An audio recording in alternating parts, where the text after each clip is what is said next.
From Pacifica, this is Democracy Now! The Obama administration acknowledges it's authorizing the assassination of U.S. citizens abroad.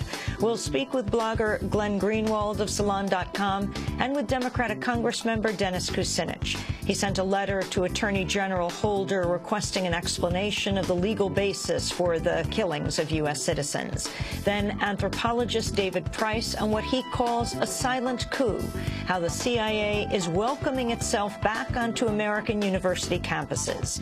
And from the CIA in the classroom to the CIA in the boardroom, the agency is allowing active-duty operatives to moonlight for private companies. We'll speak with reporter Eamon Javers, author of the new book, Broker, Trader, Lawyer, Spy, The Secret World of Corporate Espionage. All that and more coming up. Welcome to Democracy Now!, democracynow.org, The War and Peace Report. I'm Amy Goodman. International pressure for new sanctions against Iran is growing after Tehran announced more moves to expand nuclear fuel production and enrichment plants. The United States, France, and Israel led calls for what would be a fourth set of sanctions against Iran. The Pentagon said the United States wanted a UN Security Council resolution on Iran within weeks over its nuclear program.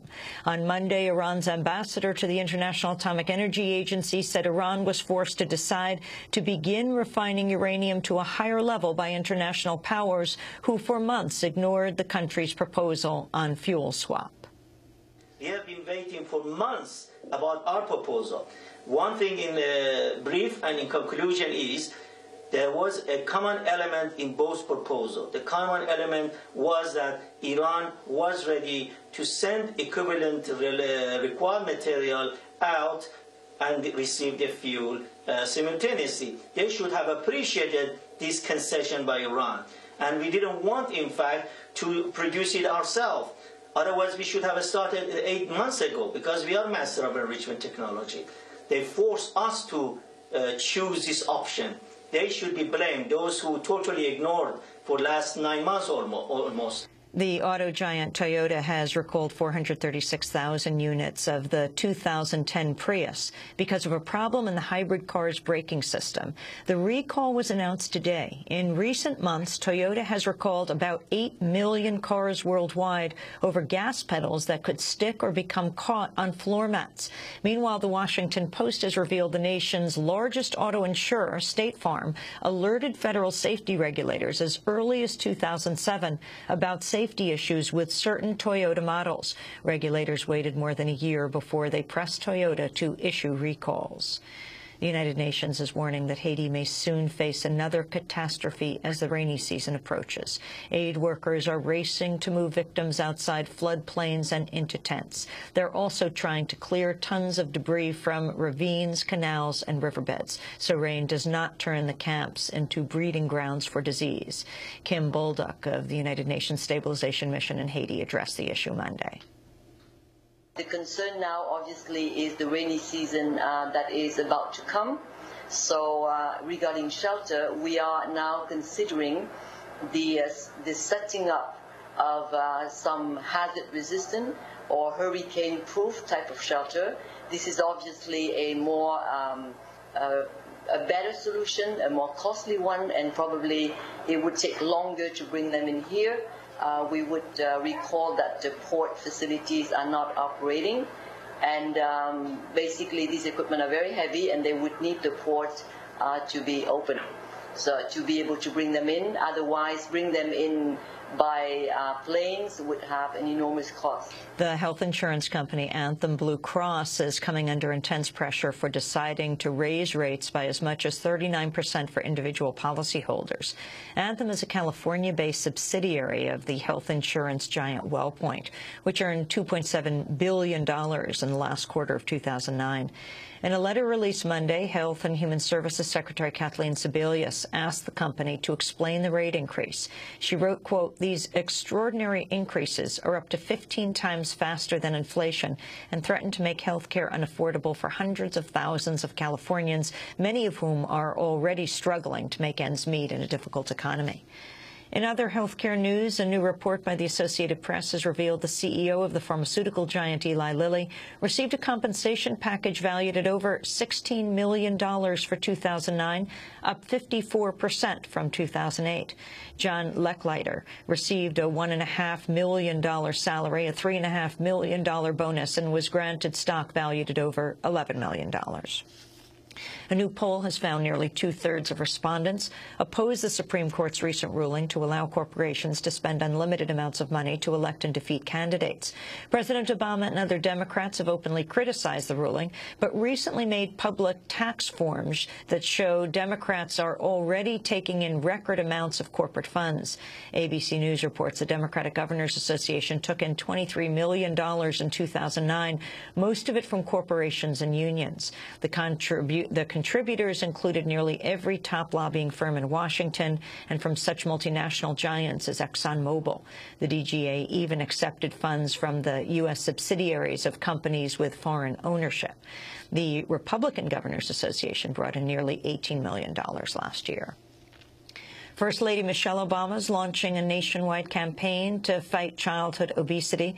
About 32% of children and adolescents today, that's 25 million kids, are obese or overweight. The First Lady said she's already implemented some lifestyle and dietary changes at home. We paid more attention to portion size. Didn't make a big deal out of it, but just sort of said, listen to when you're hungry and when you're full, stop. We reduced our intake of sugary drinks and instead encouraged our kids to drink more water. I just put water bottles in the lunch during the week where we had low-fat milk. Again, didn't make a big deal out of it, just made the change. We put more fruits and vegetables in our diets. Michelle Obama is not expected to call for a tax on soda, a proposal pushed by many public health advocates who say it would reduce obesity and could help finance health care reform. The Chicago Tribune reports the American Beverage Association, the lobbying arm of the soft drink industry, has led an intense lobbying effort over the past year to smother a plan to tax sugared beverages.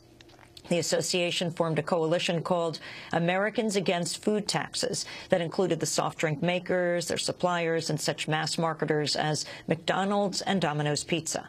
The coalition argued higher food and drink taxes would unfairly burden poor people. The coalition recruited a bevy of Latino groups to oppose the tax, including Hispanic Alliance for Prosperity, the National Hispanic Leadership Institute, and the League of United Latin American Citizens, as well as the National Hispanic Medical Association. Nearly all the groups, including the National Hispanic Medical Association, had received beverage industry money in the past or have industry representatives on their governing boards. The National Hispanic Medical Association pulled out of the coalition last week.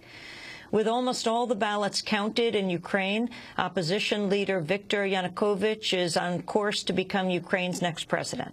The Russian-based Yanukovych won about 49% of the vote, beating the Ukrainian Prime Minister Yulia Tymoshenko, who has yet to concede defeat. Yanukovych's victory has been described as an extraordinary comeback after his defeat 5 years ago in the so-called Orange Revolution at the hands of Viktor Yushchenko, whom he is set to replace as president. In news from Pakistan, numerous news sources are now reporting the head of the Pakistan Taliban, Hakimullah Masood, has died from injuries suffered in a U.S. drone missile strike last month.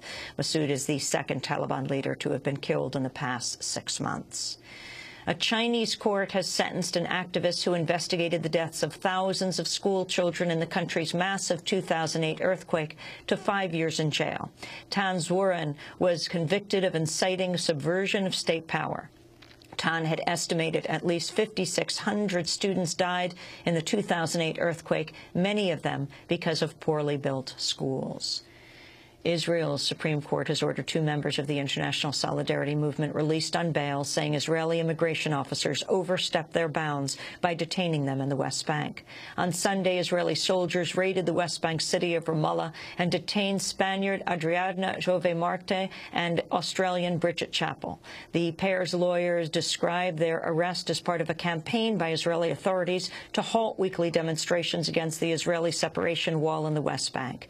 Jamal Juma, the coordinator for the grassroots Palestinian anti-apartheid wall campaign, said his movement's office was also raided Sunday night by Israeli troops.